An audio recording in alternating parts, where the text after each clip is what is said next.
오늘은 로마서 31번째 시간입니다. 거치지 않는 고통이라는 제목으로 말씀을 나누겠습니다. 오늘 본문 말씀은 로마서 9장 1절에서 5절까지 말씀. 자, 뜻을 다 같이 생각하시며 한 목소리로 봉독하겠습니다. 1절 시작. 내가 그리스도 안에서 참말을 하고 거짓말을 아니하노라. 내게 큰 근심이 있는 것과 마음에 그치지 않는 고통이 있는 것을 내 양심이 성령 안에서 나로 더불어 증거하노니 나의 형제 곧 고륙의 친척을 위하여 내 자신이 저주를 받아 그리스도에게서 끊어질지라도 원하는 바로라.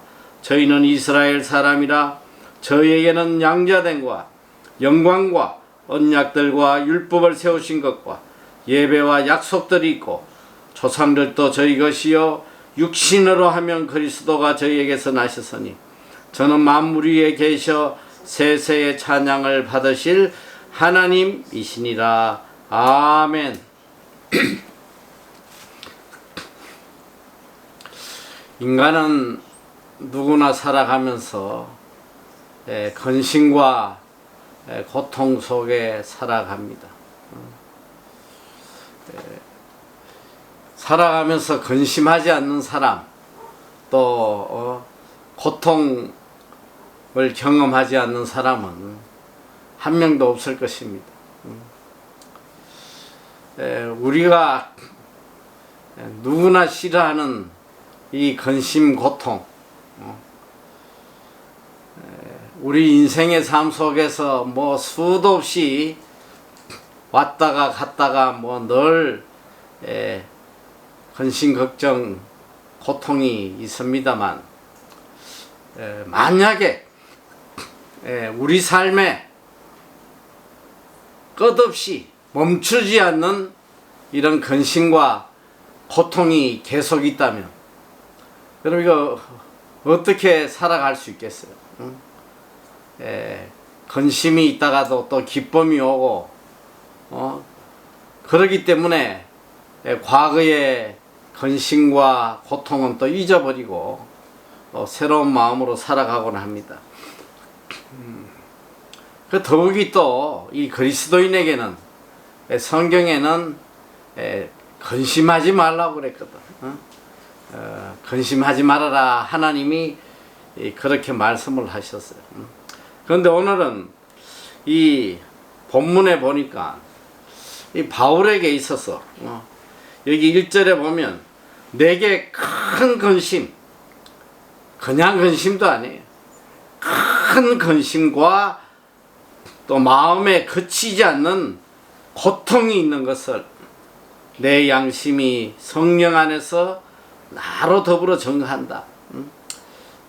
이 믿음의 사람, 우리가 가장 닮아야 할 가장 롤모델이 될 이런 믿음의 사도인 바로 이 바울에게 큰 근심과 거치지 않는 고통이 내 마음에 있다고 이렇게 고백을 합니다. 오늘 도대체 이 바울이 가진 근심과 고통은 무엇인가? 오늘 이 바울이 가진 이 근심과 고통, 오늘 내가 지금 살아가면서 가지고 있는 근심과 고통, 이거 차이점이 뭔지 우리가 이걸 잘 분별을 해야 돼요. 사실 오늘 이 본문 말씀을 준비를 하면서 이 마음에 참 이 양심의 가책이 참 많이 되더라고요. 야, 이게 참 우리가 하나님을 믿노라 하면서 그리스도인이라 하면서 어떻게 우리 마음 속에는 이런 근심이 없었을까? 왜 우리 마음에는 이런 고통이 없었을까? 물론 이제 뭐 약간의 근심과 고통을 잠시 가질 수는 있겠지만 이 바울같이 일평생 거치지 않는 그런 고통을 가지고 산 이런 그리스도인이 과연 얼마나 있겠나. 참 양심에 많이 찔리는 말씀입니다. 오늘 이 믿음의 사도인 바울은 도대체 무엇 때문에 이렇게 큰 근심과 거치지 않는 고통 속에 살다 갔나. 우리는 이 근심과 고통을 오늘 본문의 말씀을 통해서 우리가 배울 것입니다. 오늘 우리가 알다시피 로마서는 이 로마에 있는 그리스도인들에게 보낸 편지입니다. 이제 로마가 이 3차 선교 여행을 마치고 이 예루살렘 교인들이 큰 흉년으로 고통받을 때에 이 그들을 돕기 위해서 연보를 이곳저곳에서 모아가지고 이제 빨리 이 예루살렘 교인들에게 이 연보를 전해주고 그는 빨리 로마를 가려고 마음이 아주 간절했어요. 그래서 이 고린도에 있을 때에 이제 이 로마에 있는 그리스도인들에게 그들에게 많은 핍박 속에 있었기 때문에 그들에게 믿음을 더 강하게 갖도록 하기 위해서 이 로마서를 보냅니다. 물론 이제 내가 곧 갈 거니까 또 나를 위해서도 기도하고 좀 나의 선교를 준비해 달라는 그런 부탁도 같이 들어있는 편지예요. 그러니까 이 대상이 누구냐면 로마인들이란 말이에요. 로마인들. 로마에 있는 그리스도인. 물론 이스라엘 민족이 유대인이 로마에 가 있는 그리스도인들도 있지만 지금 대체적으로 로마에서 이 예수 그리스도의 복음을 듣고 믿는 자들 이들도 바로 로마서의 대상이 되고 있습니다. 그는 특별히 이 바울은 유대인의 선교사라기보다는 바로 이방인의 선교사예요. 이방 나라에 우리가 이 사도행전을 통해서 배웠지만 바울은 이 지금으로 말하면 이 유럽 땅에 터키를 거쳐서 뭐 또 로마 뭐 우리가 많이 배웠잖아요. 에베소 뭐 고린도 뭐 빌립보 뭐 데살로니가 많은 곳에서 복음을 전했는데 그 대부분이 그 복음의 대상자들이 이방인이었어요. 물론 이제 유대인들도 있었지만 이방인들에게 복음을 전했는데 이 바울에게는 항상 이 유대인들에 대한 내 민족에 대한 그런 간절한 마음이 있었어요. 그리고 자기 민족을 보면 너무너무 속이 상한 거야. 왜 우리 민족이 이렇게 하나님으로부터 선민으로 선택된 백성으로 일평생 하나님을 섬기고 왔는데 왜 이 메시아를 깨닫지 못하고 예수를 십자가에 못 박아 죽이고 하나님을 믿노라 하면서도 오히려 하나님을 대적하는 이런 거짓된 신앙생활을 하고 있나. 그는 사실 이 이방 땅에 복음을 전하러 다니면서도 이 유대인에 대한 간절한 마음이 있었어. 그래서 보면 대체로 이방 땅에서 복음을 전하면서도 보면 유대인의 회당에 가서 말씀을 자주 전해요. 그 유대인들을 어떻게든 좀 구원하려고. 그런데 실상은 이 유대인들이 물론 많은 사람들이 또 믿고 돌아오기도 했지만 많은 이 유대인들은 어떤 짓을 했냐면 이 바울을 이단의 괴수로 살려둬서는 안 될 악한 거짓 사도로 생각을 하고 가는 곳마다 따라다니면서 죽이려고 해요. 뭐 우리가 잘 알잖아. 안디옥 이고니온, 응? 안디옥 이고니온에서는 루스드라에서 복음을 전할 때에 안디옥 이고니온에서 유대인들이 떼거리러 와가지고 이 바울을 돌로 쳐가지고 바울이 죽었어. 응? 보니까 죽었어. 그래서 이 바울을 갖다가 성 밖에다 갖다 던졌는데 또 하나님께서 살려주셔서 나와서 복음을 전하고 보면 바울이 가는 곳마다 서동을 일으키고 잡아 죽이려고 하고 핍박을 하고 이게 유대인이란 말이에요. 이 개인적으로 보면 사실 바울에게는 왼수 같은 존재가 자기 민족이에요. 얼마나 악하게 구는지 몰라.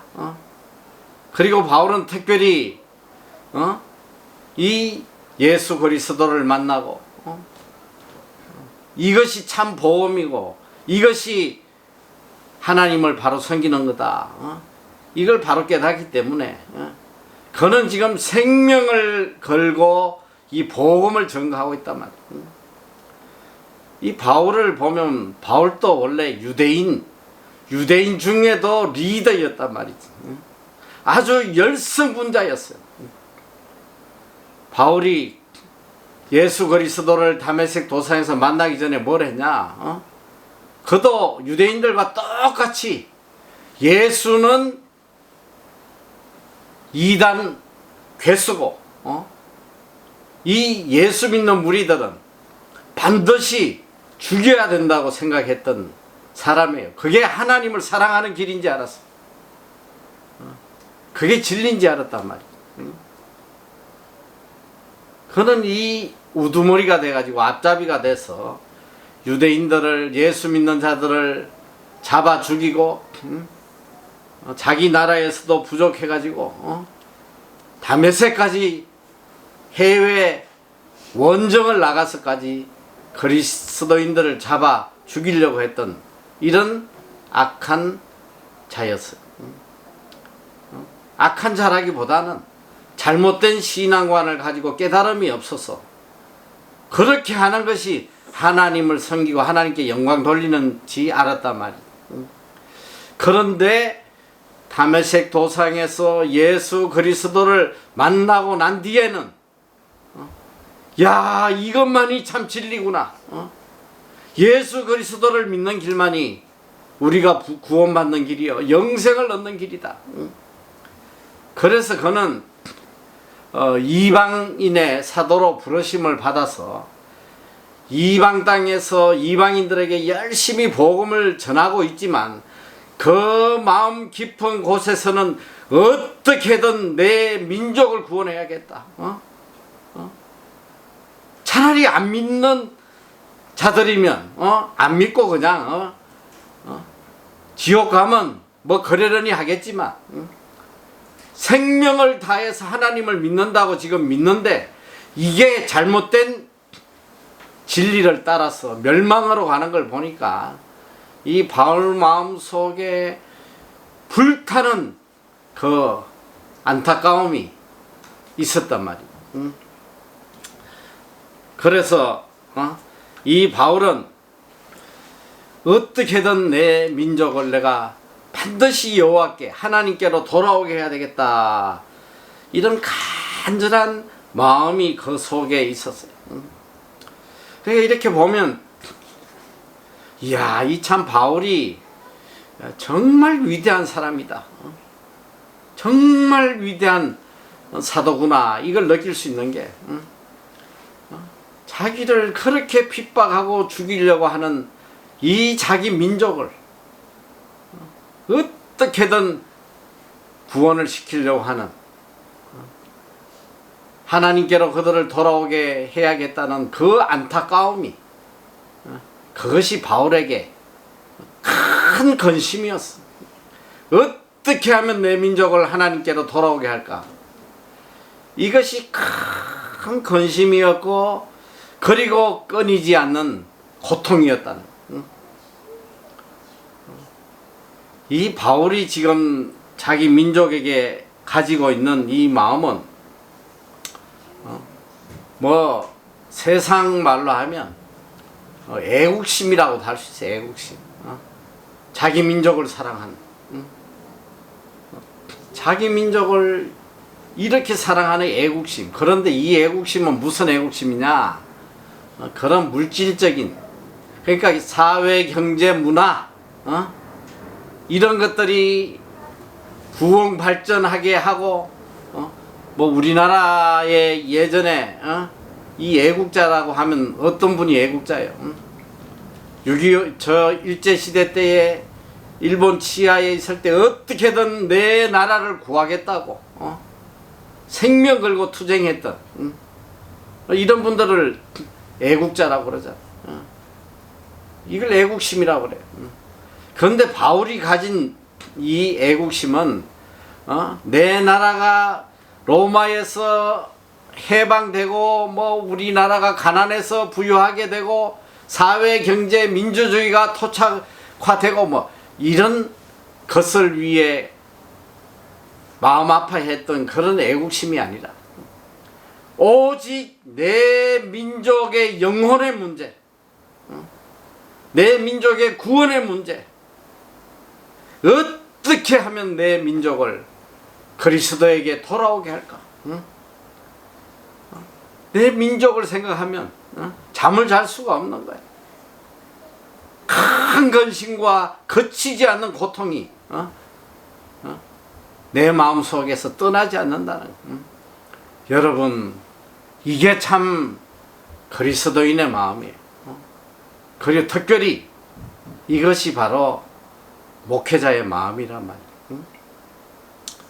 이 바울의 모습을 보면서 내 자신을 보니까 이건 참 너무너무 수치하고 너무너무 죄송하고 때로는 이렇게 안타까워하고 그 영혼의 구원을 위해서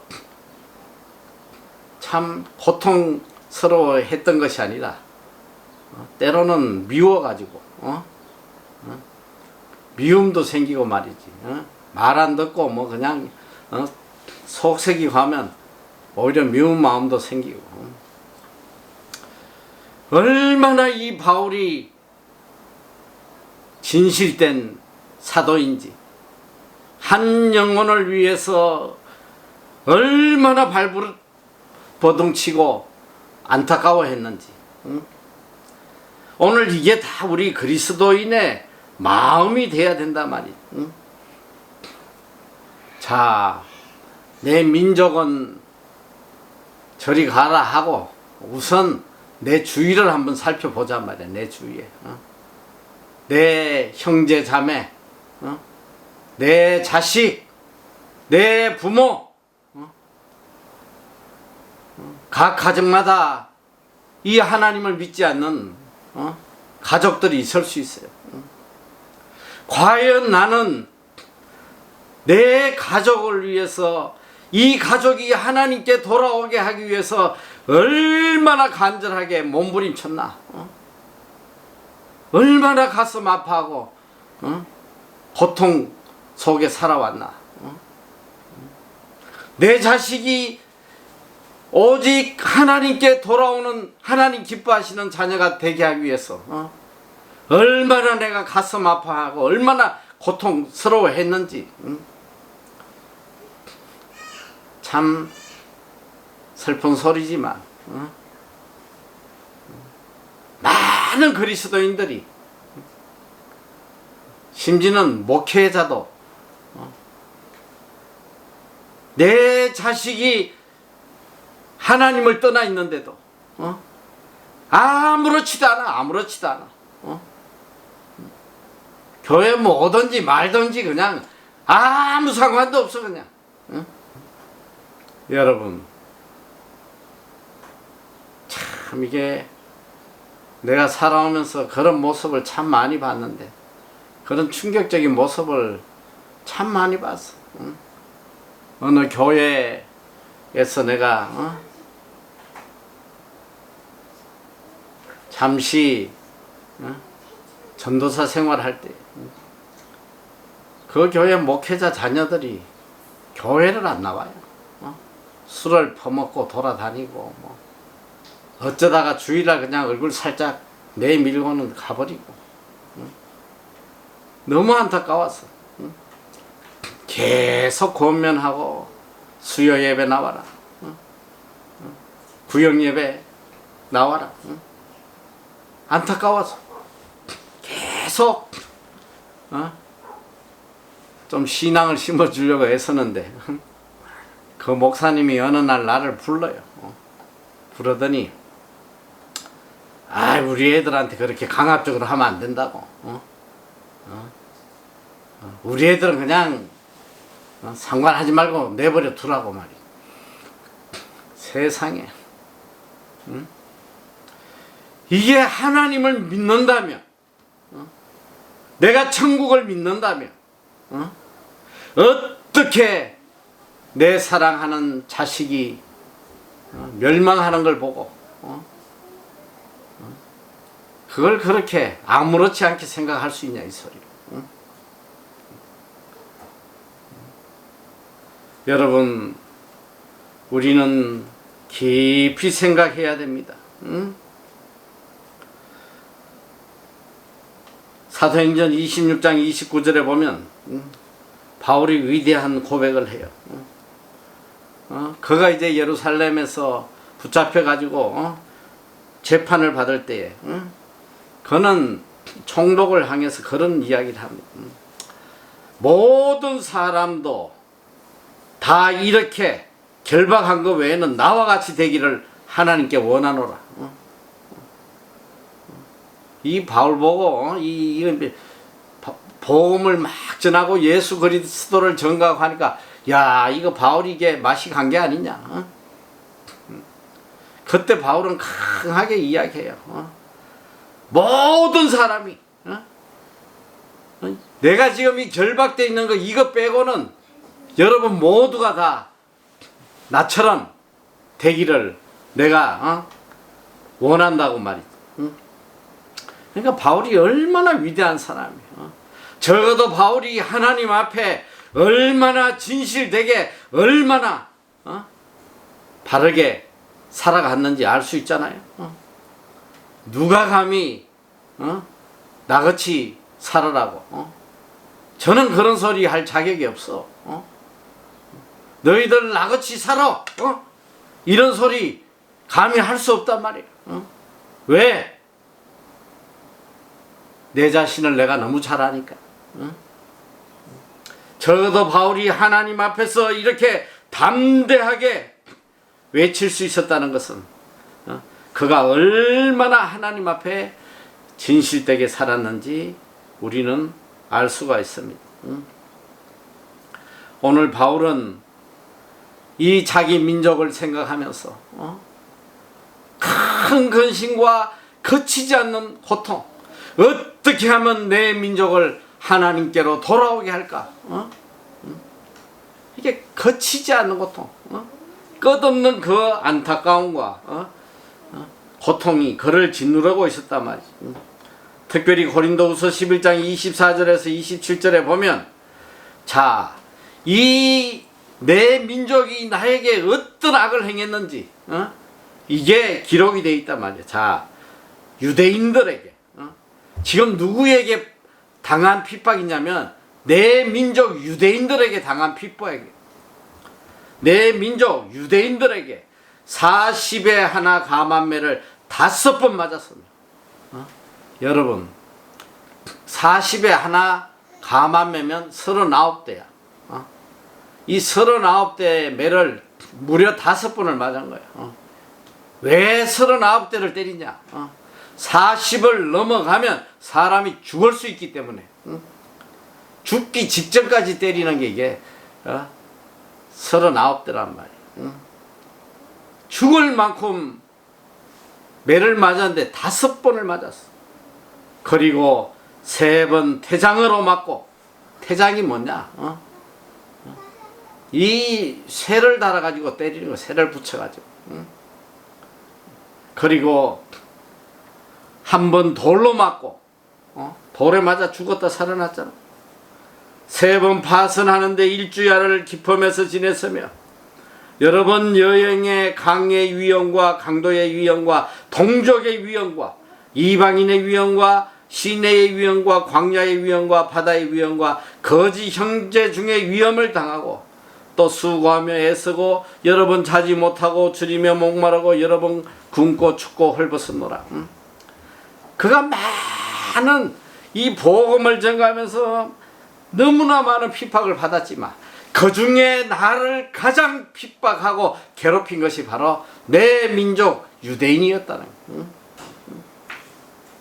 이렇게 나를 괴롭힌 내 민족이지만 어느 정도 괴롭혔냐? 사도행전 23장 21절에 보면 이 바울이 예루살렘의 연보를 전해주고 그만 거기에 붙잡혀가지고 이제 재판을 받고 있을 때에 이 유대인들이 어떤 행동을 했냐면, 사도행전 23장 21절에 보면 당신은 저희 청함을 쫓지 마옵소서. 저희 중에서 바울을 죽이기 전에는 먹지도 않고 마시지도 않기로 맹세한 자가 40여 명이 그를 죽이려고 숨어서 지금 다 준비하고 당신의 허락만 기다리나이다 하며. 얼마나 유대인들이 악하게 했냐면, 바울이 이제 재판장에서 나오기만 하면 그냥 죽이겠다고 기다린 사람이 죽이기 전에는 밥도 먹지 않겠다고, 음식을 먹지 않겠다고 이를 갈고 있은 사람이 무려 40명이나 됐단 말이에요. 바울은 자기 민족에게 평생 고통을 당하고 있지만, 그래도 그는 끝없이 그 동족을 사랑했어요. 그의 마음에는 딱 한 가지야. 어떻게 하면 하나님으로 선택받은 내 민족이 하나님께 구원을 받게 할 수 있을까? 어떻게 하면 이 민족이 하나님께로 돌아오게 할 수 있을까? 그는 죄를 철저히 미워했지만 자기 민족은 끝까지 사랑을 했습니다. 여러분, 우리가 참 한 영혼을 구원하려고 하면 그 영혼에 대한 이런 진실된 사랑이 없이는 사실을 구원할 수가 없어요. 그저 내 의무고 내 사명이니까 그냥 어쩔 수 없이 돌아다니면서 아이고 예수 믿으세요. 그래가지고 한 영혼 구원할 수 없단 말이에요. 정말 내 마음속 깊이 생명만큼 사랑하는 그런 사랑의 마음이 있어야지만 이 영혼을 구원할 수 있는 거예요. 그래서 고린도전서 13장은 사랑장인데 거기에 보면 이런 말씀이 나와요. 내 몸을 불사르게 내어 줄지라도 사랑이 없으면 내게 아무 유익이 없다. 몸을 불사르게 내어줘도 정말 그 영혼에 대한 사랑이 없으면 다 헛된 짓이라는 거예요. 오늘 바울은 우리에게 참 놀라운 것을 전해주고 있어요.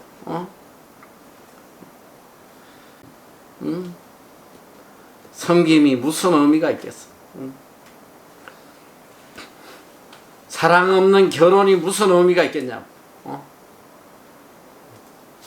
참 요즘이야 뭐 이 결혼했다가 뭐 사랑이 식으면야 그날로 그냥 빠이빠이. 아주 쉽게 빠이빠이 하더라고. See you never again.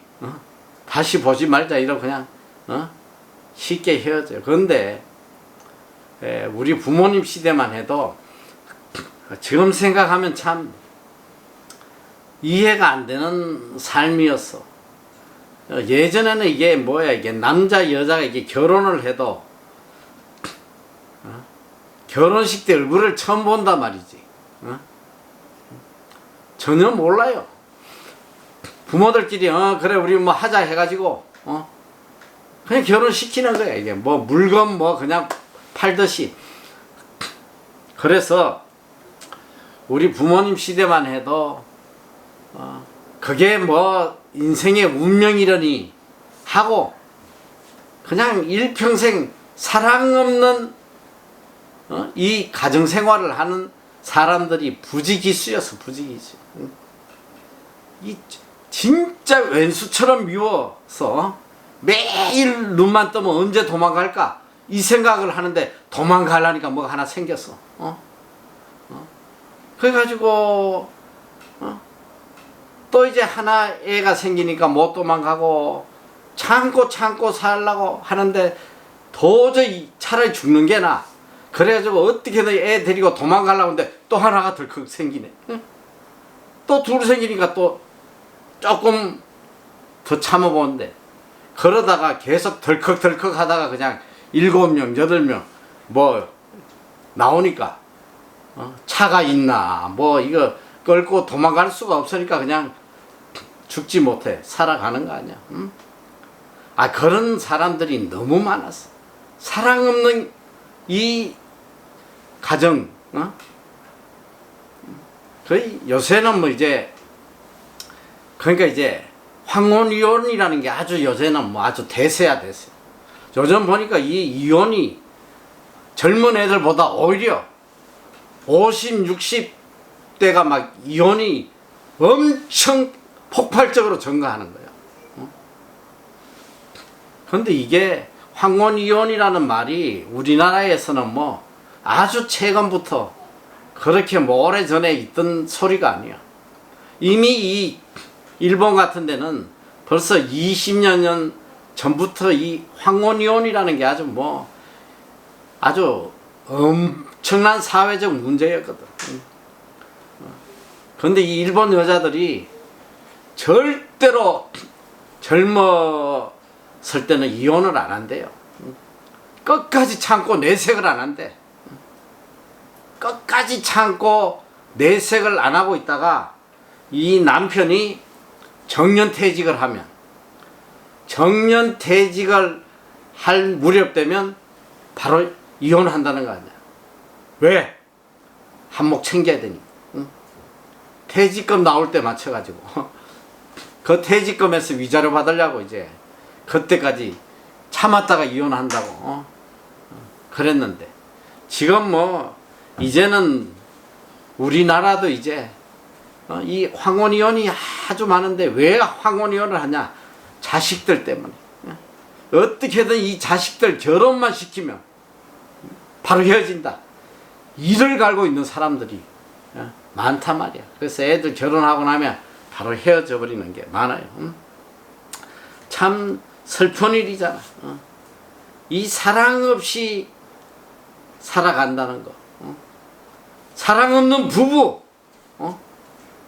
이게 얼마나 고통스러우냐 말이지. 만약에 내가 사랑 없는 전도를 한다면 그게 무슨 의미가 있겠어. 그런데 오늘 바울은 자기 민족을 뜨겁게 사랑했어. 얼마나 사랑했냐. 나는 정말 이거 충격적이에요. 바울이 자기 민족을 얼마나 사랑했는지는 자 우리가 만약에 내가 죄인을 사랑하면 나도 똑같은 죄인이 되는 거예요. 자 한번 생각을 해봐. 야 내하고 아주 절친이 있어. 아주 친한 친구가 있는데 이 친구가 그만 사람을 죽여서 살인죄가 됐어. 살인자로 감옥에 들어갔단 말이지. 그래가지고 이제 몇십 년 형을 살고 나왔다 치면, 여러분, 그런 친구를 사람들에게 나의 절친이야, 내가 가장 사랑하는 친구야, 그렇게 말할 수 있겠어? 내가 이 죄인의 친구가 되려면 내가 죄인이 돼야 되는 거야. 내 을을 버려야 된단 말이야. 요즘 보니까 오늘 또 뭐 종일 하더만, 그 이재명 뭐 그 대장동인지 뭐 소장동인지 어쨌든 그 대장에 문제가 생겨가지고 아유 그냥 국감을 하는데, 이야 참, 내가 참 이 공적으로 이런 이야기 하기가 뭐 하지만은 이 정치인들이라는 인간들이, 이게 이 가장 기본적인 양심도 없는 것들이 대통령이 되겠다고 말이지. 이러면 되냐고 이게. 자기의 신복, 자기의 신복도 조금 내가 입장이 난처하게 되니까 나 걔 잘 모른다고 말이지. 아주 그냥 안면 몰수하고,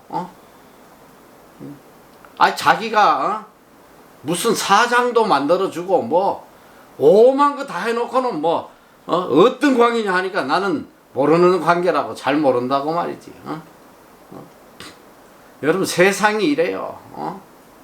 세상은 나한테 조금만 불리하면 안면 몰수하는 거야. 죄인 된 친구 하나도 내 친구라고 말할 수 있는 인간이 없어.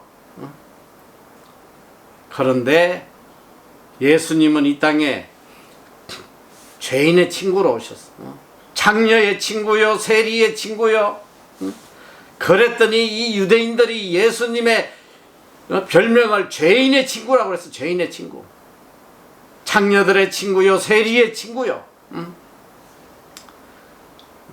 여러분, 적어도 우리가 한 사람을 진정으로 사랑하면 내 의로움을 다 버려야 돼. 내 체면도 명예도 다 버려서 그 상대와 똑같이 대해야지만 내가 진정 그를 사랑하는 거예요. 인간들이 조금만 내한테 내 명예에 해가 온다 하면 다 그냥 단절하는 거예요. 단절해. 여러분, 오늘 이 바울이 내 민족을 얼마나 사랑했는지 몰라. 함께 죄인 되기도 어려운데, 자, 오늘 본문 3절을 한번 보면 이 너무나 엄청난 고백이에요. 자, 3절 잘 들어봐요. 나의 형제 곧 고륙의 친척을 위하여 내 자신이 저주를 받아 그리스도에게서 끊어질지라도 원하는 바로다. 이야 참, 만약에 내 민족이 하나님께로 돌아올 수 있다면, 내가 그리스도에게 끊어져서 저주를 받아가지고 지옥에 떨어지고 영원한 형벌을 받아도 나는 그걸 간절히 원한다는 거예요.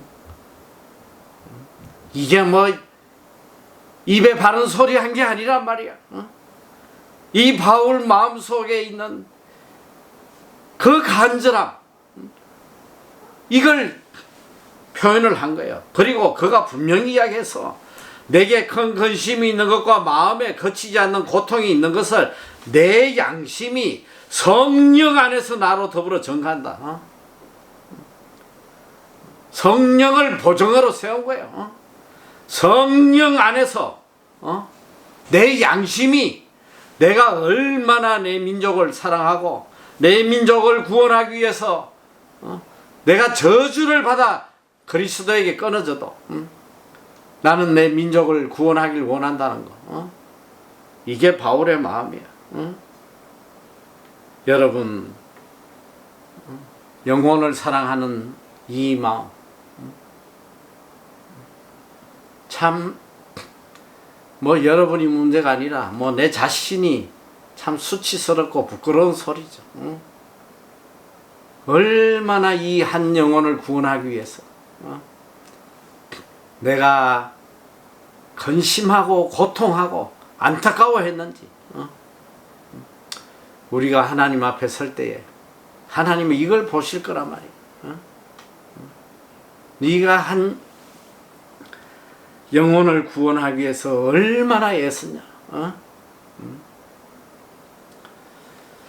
이 출애굽기에도 보면 이스라엘 민족이 가나안으로 가는 여정에서 이 모세가 시내산에 하나님의 율법을 받으려고 한 40일 동안 있다 내려왔더니 이 무슨 짓들을 했냐면 이 아론을 중심으로 해가지고 금송아지를 만들었어요. 금송아지를 만들어 이게 우리를 구원해준 신이라고 하나님이라고 말이지. 모세가 이걸 보고 얼마나 진노했으면 이 돌판을 던졌어 그냥.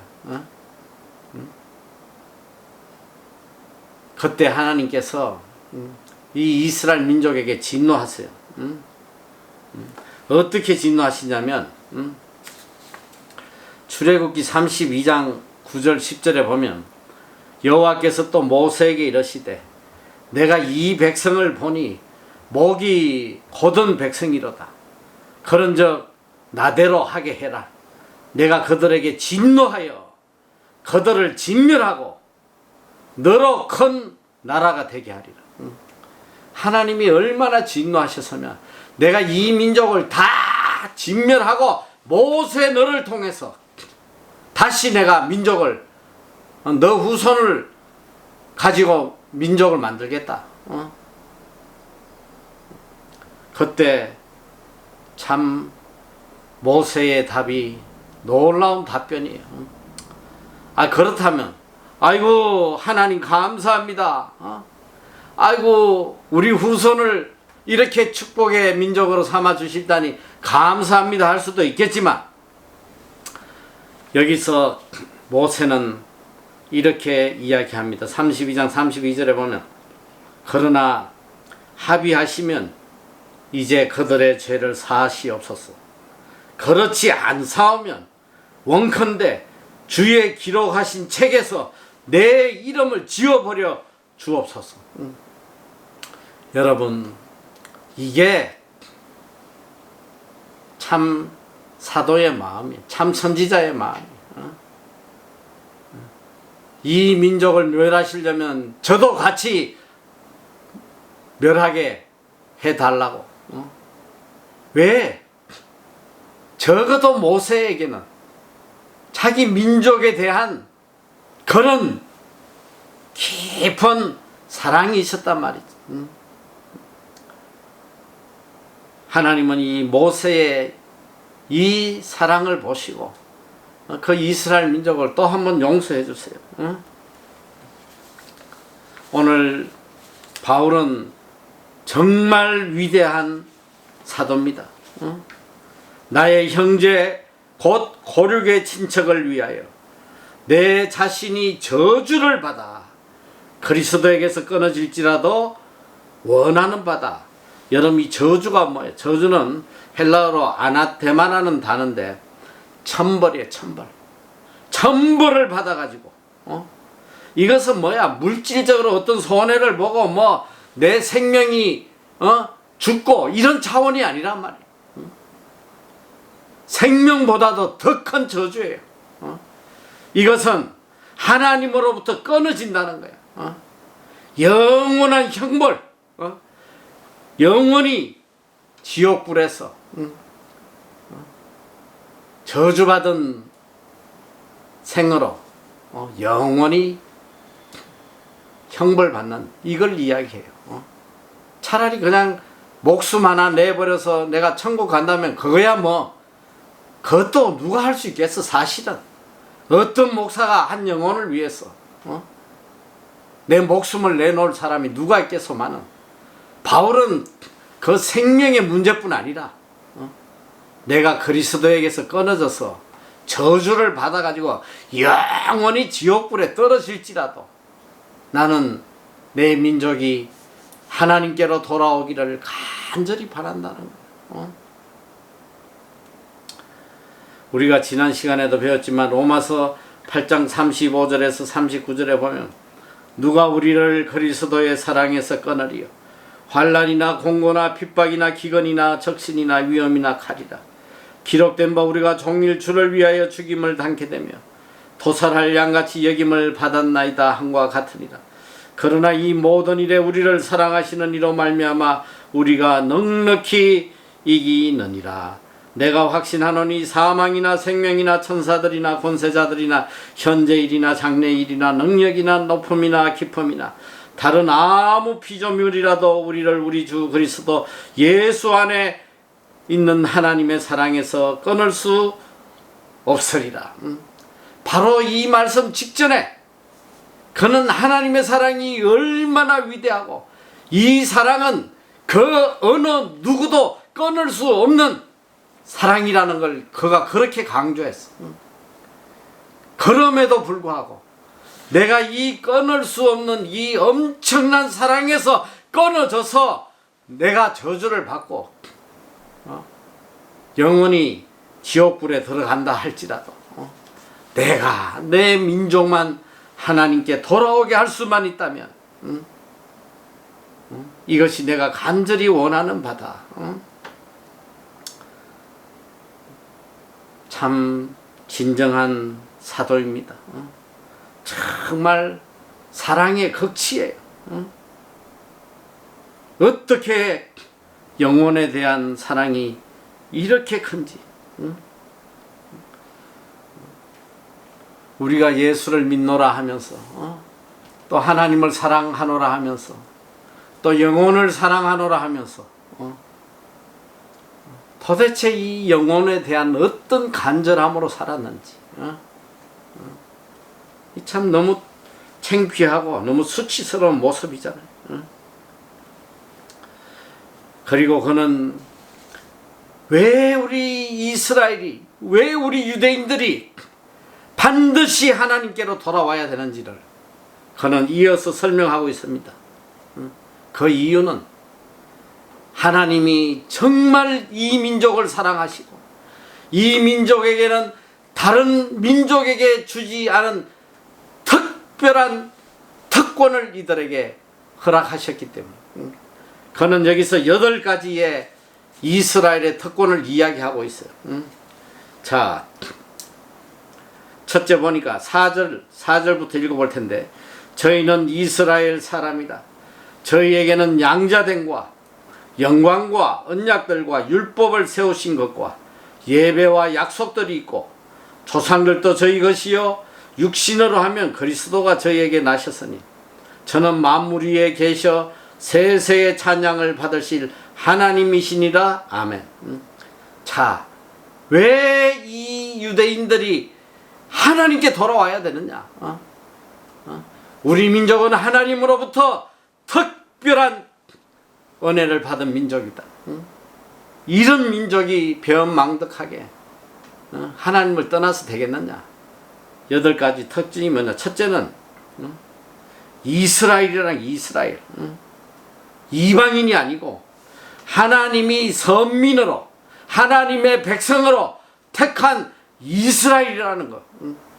그리고 둘째는 양자됨이에요. 저희에게는 양자됨이 있다. 양자됨이란 건 뭐냐? 지가 스스로 된 게 아니야. 오직 하나님의 강권적인 은혜로 하나님께서 양자로 삼아주신 이런 은혜를 입었다는 거, 이런 특권을 입었어요. 그리고 세 번째는 영광을 주었단 말이지. 그들에게는 하나님의 자녀라는 또 만방의 머리 되는 이런 선민의 영광을 그들에게 주셨어요. 네 번째는 언약을 주셨습니다. 어느 누구도 갖지 못하는 하나님과 이스라엘 사이에만 있는 이 절대 불변의 영원한 언약을 그들에게 또 주셨어요. 다섯째는 율법을 주셨습니다. 어떤 민족에게도 주시지 않았어. 이 율법은 뭐냐? 하나님의 사랑의 법이에요. 축복의 비결을 알려준 법이란 말이지. 하나님과 사랑의 관계를 글로 기록해 놓은 거예요. 그리고 여섯째는 예배를 주었습니다. 하나님을 마음껏 찬양할 수 있도록. 이게 얼마나 큰 특권이에요. 여러분, 오늘 우리가 하나님 앞에 이게 예배 드릴 수 있다는 게 이게 얼마나 큰 특권이냐고. 우리는 마음껏 하나님 앞에 예배 드리는 이런 특권을 누리고 있지만 어떤 사람은 이거 못해. 그냥 불상에 가서 그냥 하루 종일 무릎 꿇고 빌어야 돼. 얼마나 불쌍해. 그들에게는 이런 특권이 없어. 하나님을 섬길 수 있는 특권이 없다고. 이방 나라들 보세요. 바알 섬기고 아세라 섬기고 거기 가서 자식 갖다 불태우고 말이지. 얼마나 비참하게 살다 가냐고.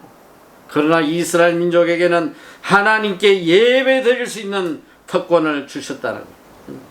그리고 일곱 번째는 약속을 주셨어요. 영원한 약속. 영원한 약속을 그들에게 주셨단 말이에요. 그리고 여덟 번째는 놀라운 약속입니다.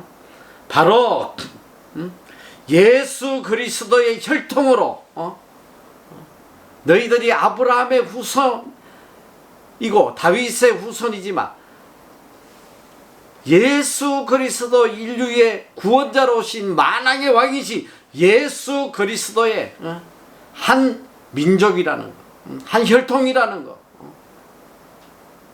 이렇게 하나님으로부터 엄청난 특권을 받은 우리 유대인들이 하나님께 돌아오지 아니하고 오히려 예수 그리스도를 배척하고 예수 그리스도를 십자가에 못 박아 죽이고 예수를 믿는 자들을 박해하고 내 민족을 생각하니까 가슴이 찢어지는 거예요. 어떻게 저럴 수 있나? 너무너무 안타깝잖아요. 제가 이런 MEC 사역을 하면서도 보면 참 와서 그냥 말씀으로 은혜 받고 변화되고 말이지. 어떻게든 하나님 위해 일생을 살겠다고 막 그냥 이런 아이들 모습 보면 얼마나 기뻤냐고. 그런데 처음에 많이 기대하고 우리가 이제 오기 전에 이렇게 선별을 하잖아. 선별을 하면서 얘는 오면 정말 우리에게 선교에 큰 힘이 되겠다. 잔뜩 기대를 하고 왔는데 와서 생활하는 거 보면 아주 그냥 속에서 레지스탕스가 불타는 거지. 너무너무 속이 상하는 거야. 너무너무. 이놈 신대원 다닌다고 뽑아가지고 앞으로 좀 여기 사역자로 좀 세우려고 뽑아놨더니 이게 뭐 그냥 예배 시간을 그냥 지옥처럼 생각하고 말이지. 애들에게 헛소리나 삑삑하고 뭐 그런 놈들이 뭐 종종 있었단 말이지. 가장 열심히 하고 가장 하나님께 영광 돌리고 해야 될 친구가 저게 저 신대원 다니고 앞으로 목사 된다는 놈이 저 인간이 왜 저래?